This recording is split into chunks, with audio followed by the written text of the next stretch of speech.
The future prospects for British pound against euro could influence Portuguese exports attractiveness to British consumers.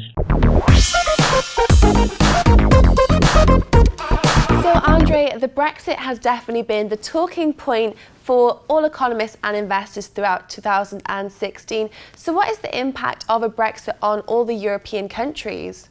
Well, Jessica, let me start by clarifying that these opinions are my own and do not reflect the views of Banco de Portugal. Regarding your question, I think there is a near unanimous agreement that Brexit would impact the EU economies. The point is know what will be the direction, scope, and scale of these impacts. In the short run, and because we are not sure what Brexit means, effects are still highly uncertain.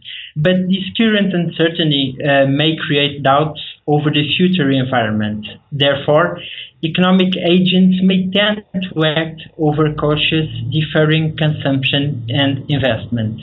In the medium term, it all depends first on the configuration that the withdrawal agreement negotiated with Brussels will assume, namely on issues like Europe's single market access, free movement of people, and contribution to EU budget.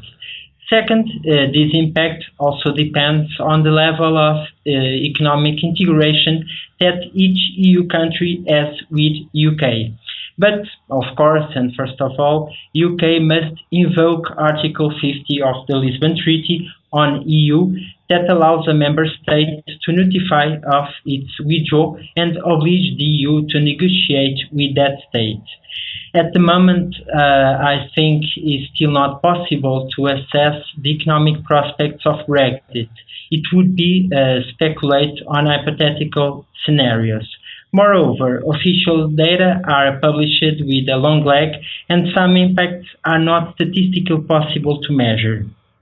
Also, due to the two-year deadline settled for the withdrawal negotiations, emergence of medium-term real effects could be observed only from 2020.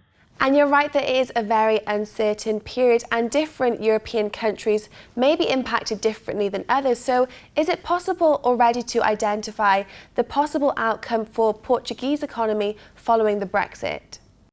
Well, it is worth mentioning the importance of UK as a historical trading partner of Portugal. It comes from the 13th century with the first trade agreement between the two crowns in 1294.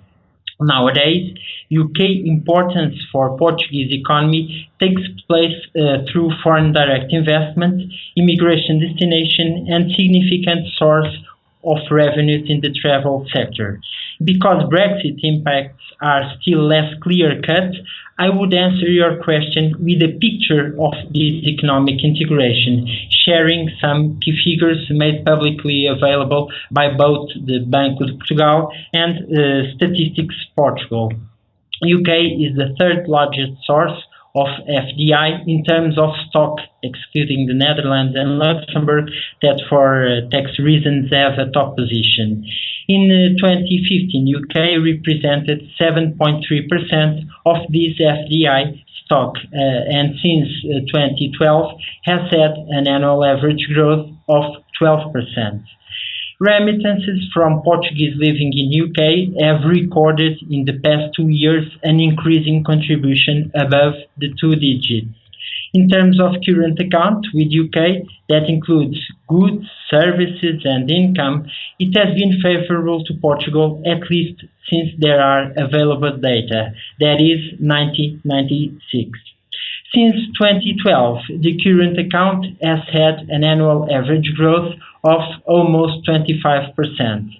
Services item contributed largely to this performance, with two-thirds of it focused on travel services.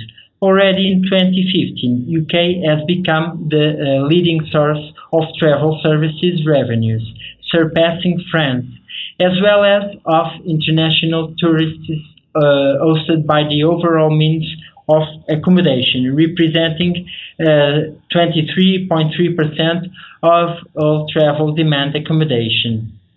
Considering these figures and being UK Portugal's fourth largest exports market for goods and one of the top markets for services, the future prospects for British pound against euro could influence Portuguese exports attractiveness to British consumers and Portuguese exporters' abilities to compete on price in the UK market.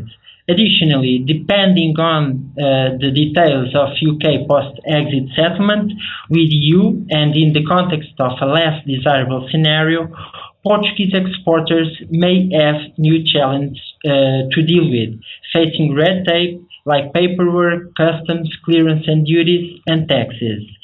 In this hypothetical scenario, if they don't find new markets for their goods and services, they could choose to assume these costs themselves, lowering profit margins or pass them on to the consumer, reducing their competitiveness against other products.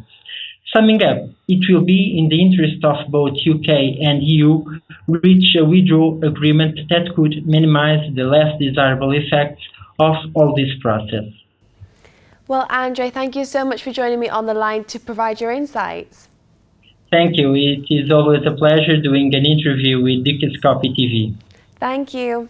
Well, that's all from us here from the Geneva studios, but if you did like this interview, then please do like and comment on dukascopy.tv.